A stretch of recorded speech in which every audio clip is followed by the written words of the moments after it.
Tonight, green with envy as the Mayor unveils London's 2000th eco-bus. Electric car drivers say they're being penalised. They said electrical is better and is less pollution. It doesn't look like. Congestion is congestion.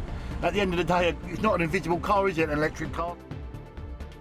Also ahead, art, money and a terrorism first. The bargain hunt expert jailed. Make way for the cyclists, if you can find any. The Dutch roundabout here getting drivers in a spin. It's good to see you again. After what's been quite a summer. I'm referring to your visit to India and Pakistan. From screen to storybook, Michael Sheen joins us live. Good evening. In his continued bid to make London the greenest city in the world, the Mayor unveiled the capital's 2000th electric bus today, an impressive increase on the 30 we had 9 years ago. But Sir Sadiq Khan celebrating more e-buses on the city's streets came across as a bit of a gear change for some who just last week were told their own electric cars would be slapped with a daily congestion charge after being exempt for years. Caroline Sim reports. It's just amazing, isn't it? Sadiq Khan didn't hide his enthusiasm as he welcomed a milestone in his green agenda, London's 2000th electric bus. When I first became mayor, only 30 of our buses were electric. Now it's 2,000. If it can get enough funding, TfL wants the entire fleet to be zero emission. But while the Mayor rings the bell for electric buses, Have we go to the back seat, all the naughty people? drivers of electric cars and vans might soon suffer a setback. Just over a week ago, TfL announced proposals for them to pay the congestion charge for the first time. It would mean the £15 charge for petrol and diesel cars would rise to £18 from January 2026, and electric cars would have to pay £13.50. while electric vans and lorries would pay £9. But does that not disincentivise people to buy an electric car if they've got to pay the congestion charge? Well, look, we've got a choice. We can either have a situation where in the medium to long term we have gridlock in central London because there is zero congestion charge for those with electric vehicles, or a situation where we have a sliding scale where those who have invested in electric, whether it's a car or a van or a minibus, are rewarded for that by not paying the full congestion charge. But some motorists aren't happy. Fuel you pay, and then electric you still have to pay. So you don't know, it's just better to keep the fuel. They said electrical is better and is less pollution. It doesn't look like. Congestion is congestion. At the end of the day, it's not an invisible car, is it, an electric car? So really, I think everyone should pay. You take that incentive to change behaviours away and people will just buy diesels, and we will see more particulate pollution in London. And that's the bottom line. It's Londoners' public health that's at stake here. The most important choice that people are making is whether their journey is necessary to be driven at all. If all of us catch the bus, use our bikes, walk and drive as little as possible, then the roads will be less congested. Everyone will be able to get around much more easily. The Mayor's consultation on the proposals will run until August the 4th as he continues his journey towards a greener London. Caroline Sim, ITV News. A TV art expert has been jailed for selling artworks to a man suspected of financing the terror organisation Hezbollah. Achukwu Ejiri previously pleaded guilty to 8 counts under the Terrorism Act of failing to make a disclosure during the course of business, the first prosecution of its kind. Cafe Patter reports.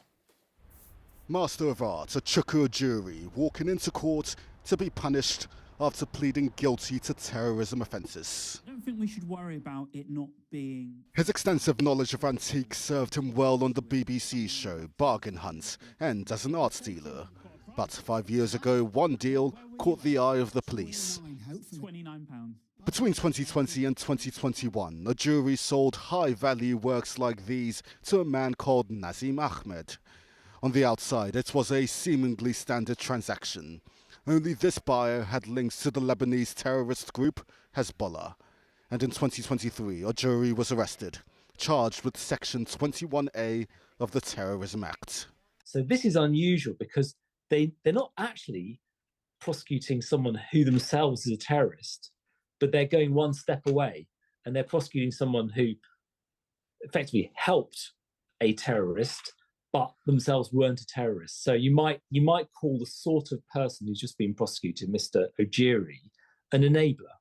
One defence for this type of crime is ignorance, not knowing you're involved in something linked to terrorism. However, the prosecution argued that Mr. Ojiri did know. He had viewed news reports about Nazim Ahmed's links to Hezbollah 10 months before the first sale. Well, today, despite his regrets, his apologies, that was not enough to dissuade the judge from a prison sentence, a term of 2.5 years. I shouldn't really say this. This sentence has dealt a permanent blow to the art dealer's career. His fledgling gallery now closed, television career over, and reputation in tatters.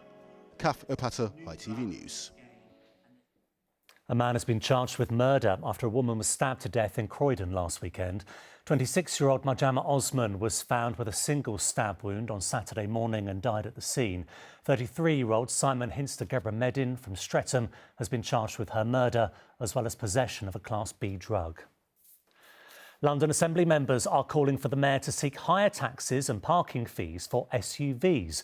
The motion was agreed today, citing fears that large cars are damaging roads and causing congestion. And the London Fire Service has written to all the capital's councils, urging them to put safety measures in place for potential wildfires. The service wants local authorities to create protective fire breaks. Next tonight, just a fortnight after parading his team around Tottenham with a long overdue trophy in hand, Spurs has sacked Ange Postecoglou. The manager had been criticised for the team's poor performance in the Premier League before leading them to victory in the FA Cup. Warren Nettleford is here with us now. Warren, I think fair to say a lot of people had been expecting this. Yeah, it's a strange one. The decision won't become as a big surprise to Spurs fans, really. Yes, he's the first manager to win a trophy in, I think it was 17 years, the Europa League, but they lost 22 games, only winning 11 in the league. Now, only 2 weeks ago, Ange Postecoglou helped Spurs out. There were jubilant scenes in North London as well, repeated there. There was an open-top bus parade. North London was definitely white for the evening and into the night. But now the club have said they want to change. They change because after review performances, they think, actually, it was not good enough. This is the view of one fan we've spoken to. I think he'll be remembered ultimately for the famous night in Bilbao. Forget it across the line. Forget lifting that cup, winning a trophy in his second season. And that famous line of his is, "I always win in my second season." Yeah, so he always wins in his second season.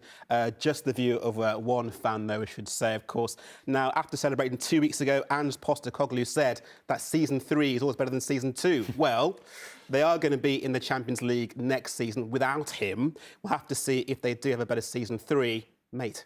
He ran out of seasons, didn't he? Thank you very much, Warren. Next tonight, the new roundabout in Hertfordshire that's got locals in a bit of a spin. In a first for the county, a Dutch-style roundabout that prioritises cyclists and pedestrians over cars has been unveiled in Hemel Hempstead. It's in the middle of an industrial estate, and while the council says it's future-proofing the area, those using the road say the severe lack of both pedestrians and cyclists make the feature a waste of taxpayers' money. Rags Martel explains. It's a roundabout revolution, a multicoloured Dutch design, where pedestrians and cyclists rule the road ahead of cars. Why did you decide to use a Dutch roundabout? Because it's safer to use. You can see the traffic slowing down, they're giving way to pedestrians, they'll be giving way to the cyclists. This is only the 4th Dutch roundabout in the country. The first appeared in Cambridge in 2020. But aware of its confusion, the council has released this video for road users. When driving, be prepared to give way to people walking and riding bikes. Here, priority is given to pedestrians and cyclists, with drivers forced to stop twice. They should give way to you. And this new inclusive road has come at a hefty price of more than £2 million. The main problem for this roundabout built for pedestrians and cyclists is that It's in a business park, so there aren't many pedestrians or cyclists. The only people we filmed on two wheels on the day of the launch were actually councillors testing out their own new road. The roundabout is horrendous. There's no need for it. It's a waste of money. We literally have no one who cycles here, so it doesn't make sense. All this could have gone on something so much better, and especially for the area, and what we've done is just ridiculous. We're living in an industrial estate. What cyclists are going to be here? Do you think many people are going to use it? No, I don't think nobody in here around this area. We don't have cyclists around this area, so I will be surprised if I'm going to see somebody. Hi Piers, how's it going? Pleased to meet you, Rags. You all right? We went on the road with driving instructor Piers Lawrence. Is this in the highway code, this roundabout? No. So what do you think of the roundabout? There is not much footfall there, and for the cost that it's cost of 2.3 million, I think local residents would prefer something like a hospital or infrastructure being built up before we build a roundabout at that price. Hemel Hempstead's used to the magic of new road layouts. In 1973, they experimented with this spiral two-way traffic system at the Plough roundabout. Why was it needed here? We're in an industrial estate and there aren't many cyclists. I mean, there's one cyclist over there, but he works for the council. I haven't seen one actual cyclist or not that many pedestrians. We're building this before developments happen here, so this is actually will increase usage as time goes on with both cyclists and pedestrians. This roundabout's taken a hard turn for greener transport, but all it's missing now is the cyclists and pedestrians it was built for. Rags Martel, ITV News, Hemel Hempstead. Still to come on the programme. Hollywood and West End star Michael Sheen will be in the studio to talk about his new book and 260 miles and £1 million for charity later, Chelsea's Sam Thompson finally delivers Soccer Aid's match ball to Old Trafford. But first, the music heavyweight stepping in to save the capital's struggling nighttime economy. From a council estate in Woolworth to 7 UK number ones, rapper Tiny Temper knows personally how important nightlife culture is to London and what can come from it when it's nurtured. That's why he's joined forces with the Nighttime Industries Association to urge the government to bring the magic back to our after-dark venues. He sat down with Jay Akbar. It's okay, I'm good. Let's go! From Pass Out to Frisky, Tiny Temper made a huge splash. Frisky. Then, after 7 number ones, 3 Mobo Awards and 2 Brits, he took some time off to be a father and travelled the world. Now he's back to speak up for the kinds of venues that shaped his career. We're losing 3 clubs or 3 music venues a month. As someone who's benefited so much from having all these venues, it just kind of struck a chord with me. Tiny partnered with the Nighttime Industries Association. They fear the connection between venue and artist and audience is being lost. You must have seen the videos where people are at gigs and everyone's got their phones out and nobody's... that's like my favourite meme. I laugh when I see those videos where it's like Ibiza in the early 2000s, fast forward it to now, and everyone's standing in front of the DJ or the artist and they're just not moving. Definitely a way of life, do you get what I mean? We use it for work, we use it to communicate, to even socialise. But I do think being able to just go out, have a good time is such a priceless thing and it's a rite of passage. One that includes some trying venues. I've been in every single venue performing in front of as little as like 12 people to 12,000 people. Can you imagine if those 12 people all had their phones out while you were performing? That would have made it even more awkward than it already was. It was so awkward, but it's character building, isn't it? Since Tiny last released an album in 2017, he's had 2 daughters and become a Brazilian Jiu-Jitsu champion, obviously. Especially in the creative industries, you can be so focused and fixated on what you're doing that you kind of neglect those things and you forget to do that. Obviously, it feels like it's the right time to start thinking about stepping back into the arena. I started making sort of what feels like a project, again, without saying too much, around just going out. Since the topic of the day is nightlife, I had to ask, what is Tiny Temper's perfect night out? Starting from just getting nice and fresh, probably take 2 hours figuring that out. I'm joking. Clicking up with my friends, going for a dinner. I love to see performances. Then going to either that after party, so maybe like a club or something, and then probably go home or end up at another after party. That sounds like a brilliant night out, albeit exhausting. Yeah, I'm built for it, man. Jiu-jitsu, you know. Tiny's performing at the South by Southwest Festival tonight. I'll have to meet him at after party number 3. Jay Akbar, ITV News. David Beckham is to be awarded a knighthood after years of public calls for the footballer to be recognised. ITV News understands the former England captain will be named in the King's Birthday Honours list, which will be released next week. He remains one of the most capped England players of all time and has been heavily involved in charity work for UNICEF and other organisations. Next tonight, he's one of our most recognisable actors who expertly inhabits famous men, whether they're a Prime Minister, a Prince or a TV legend. I don't think I shall ever understand what happened this summer. Well, the circumstances were exceptional, ma'am. I've been warned about you. You have a bit of a reputation, I'm told. Just so I understand correctly, are you really saying that in certain situations, the president can decide whether it's in the best interests of the nation and then do something illegal? I'm saying that when the president does it, that means it's not illegal. I'm sorry? Michael Sheen as Tony Blair, Prince Andrew and David Frost, but he's here with us now as himself children's author. Welcome to you, Michael. Thank you very much for having me. You've written a children's book. This is quite a turn. It is. I've co-written it with Jess Webb, and the brilliant Sarah Massini has done the illustrations. It's about a little dragon, of course, called Spark, who loses his home in a storm one night and then goes on a journey to look for a new home. It's fantastic to have the opportunity to do something that I can read to my own kids. Yeah. You know, I've been plunged back into the world of bedtime stories now. I've got a 5-year-old and a 3-year-old. But also it's something that allows maybe the opportunity to create a context, to have conversations around something that can be quite difficult around the ideas of issues around homelessness. Yeah.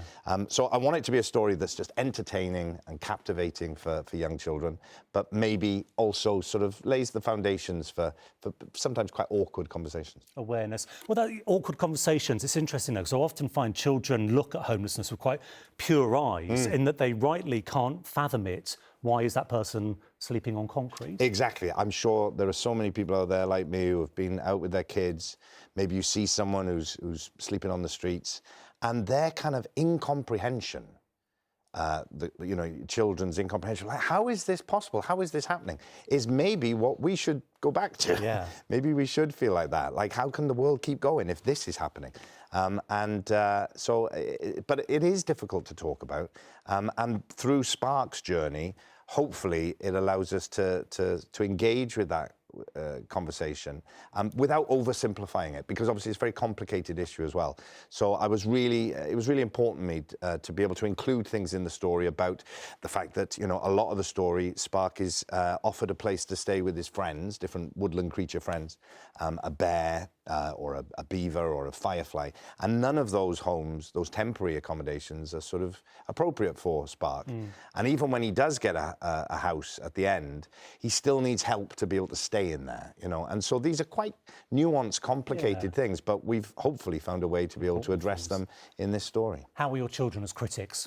Well, you know, that's the thing. Children are the most brutal audience if you're not captivating them. So, you know, I think my instinct for it has got better because I've been able to read stories to them every night. So that influenced this. I also got to do the audiobook of this, of course, which was fantastic. So I will admit that when I first read this story to them, it was probably the most effort I've put into any performance ever. Of course, it had to be a dragon, didn't it, as a proud Welshman, and you're bringing another proud Welshman back to the National Theatre. Nye, founder of the NHS, and Erin Bevan. That's right. It's quite something to bring a play back. Yeah, the fact that it was so popular when we did it last year that we've, you know, had to bring it back this year is amazing. I mean, it's amazing no matter what you're doing, but particularly when it's this story about Nye Bevan, the story of the NHS, you know, I think the appetite from the audience and how much it seemed to resonate with the audience particularly in Wales. You know, when we went to Cardiff at the Millennium Centre, that was amazing. So the fact that we get to do it for a week there as well at the end of the run here in London is brilliant, and it's such a privilege to be on the stage and to speak his words. He puts into voice, you know, so much that I feel about things and so much that I care about as well. So it's been a real honour to tell his story. I wonder if it resonates because people want reminding of those heroes, really. Yeah, political and I think, heroes. at a time when people are so mistrustful of politics and politicians, rightly or wrongly, this is a story of a man who, you know, when he was a young boy, was down the mine. You know, he was working in that community. He saw his father die from being a miner, and wanted to get power in order to right the wrongs, to deal with the injustice, and then to go on that journey, to go from Tredegar, the mines in Tredegar, to then becoming the Minister for Health and Housing in the post-war Attlee government, and changing all our lives. I mean, changing our entire society. It's an extraordinary story. And I think at this point, probably worth reminding ourselves what the values were that it was kind of founded on, and being able to have that kind of audacity of vision again now, to reimagine what it can be. Because as he said, as I say in the play, it has to keep changing, it has to keep adapting. So being reminded of why it's there in the first place, what it was like before, and what it could slip back into, you know, I think is really important.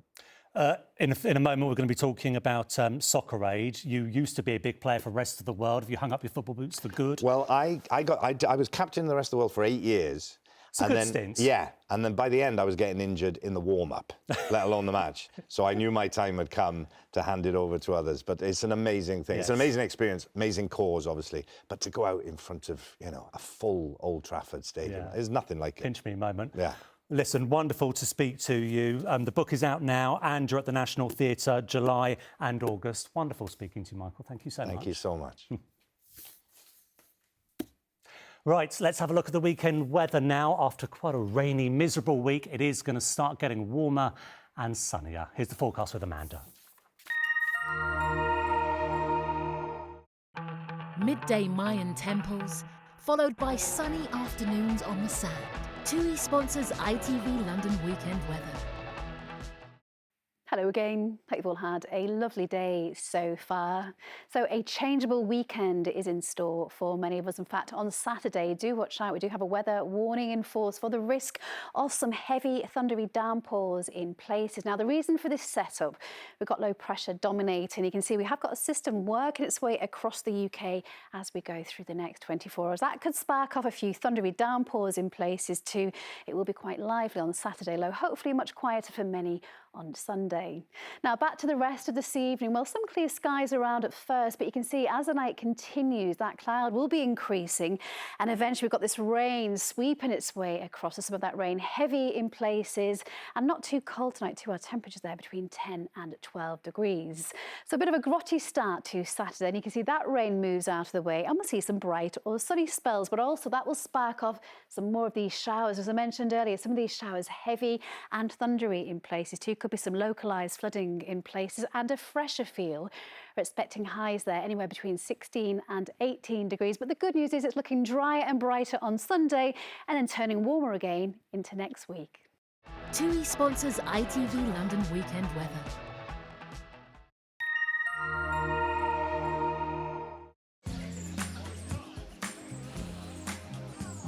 Making the most of summer. Piri sponsors ITV pollen count. Well, if you're a hay fever sufferer and sensitive to grass pollen, a bit of a relief on Saturday. It's dipping back down to low, climbing up to high again from Sunday onwards. I'll see you a bit later on. Bye-bye for now. Finally tonight, he may have been made in Chelsea, but he's finally made it to Manchester. Fundraising for UNICEF, TV star Sam Thompson ran and cycled more than 260 miles from Stamford Bridge to Old Trafford in just 5 days, all the while carrying next week's Soccer Aid ball. It's a feat that was plagued by injuries and the classic British weather, but one that's brought in more than £1 million for the charity. Anne O'Connor has more. From Made in Chelsea. Come on! We're ready. I'm just telling myself to come on. To Made Up in Manchester. An exhausted Sam Thompson's 5-day challenge coming close to an end over the Coronation Street cobbles. finishing at Old Trafford. After raising £1.5 million, he summoned the energy to raise the soccer aid for UNICEF match ball. I'm so done in. The I'm a Celeb champ was clearly relieved. Let's face it, he was even hugging me. I'm so sorry. I've just realised I'm sweating out. I'm so sorry. So tell us what it was like coming round that corner and seeing these people on the finish line. Oh, it was amazing. Like, I was just said already, like, these guys are all my family. And like, you've arrived at the Theatre of Dreams. I know, I'm a Chelsea fan. But it's been a bit of a nightmare at points, hasn't it? Oh, mate, day one I tore the calf. But we strapped it up. I'm in on a lot of pain meds, the legal limit, but on a lot of pain meds. Right, so keep going to the giveaway sign. His charity run, ride and limp around the football grounds was clearly gruelling, even with the support of ITV friends like Joel Dommett and Ben Shepherd. The sight of best friend and fellow reality star Pete Wick saw more hugs, this time in desperation. Right, you're good. You're good. Yeah, looks. I'll give it to him. Of course I'll be here, mate. He's very, very emotional. I didn't realise until I'd spoken to Gary how bad the injury was. I mean, he's torn his calf. Gary said someone would be out for 3 weeks, and Sam is not able to do that. Go on, Sam! So the reception was a welcome sight for Sam, who's raised more than £1 million for the UNICEF children's charity projects across the globe. You're a childminder, you've got your hands full. What made you come down here today? Just the excitement of it all. And It is exciting, isn't it? and I don't know how he's ran and cycled all that way for 5 days because I was out of breath running from the car park to here, hearing all of them scream. That leg means he won't be playing in next Sunday's big Soccer Aid match. So So they you're going to wear won't a be playing. waistcoat and be a manager? I'll keep trying to tell him to let me, but at worst, I'll be there. Even if it's not running up and down the touchline. Anne O'Connor, ITV News, Old Trafford. All that with a torn calf. What a man. Well done, Sam. Thank you very much. That is it. The evening news is next with Lucrezia. From all of us here, have a lovely weekend. Bye-bye.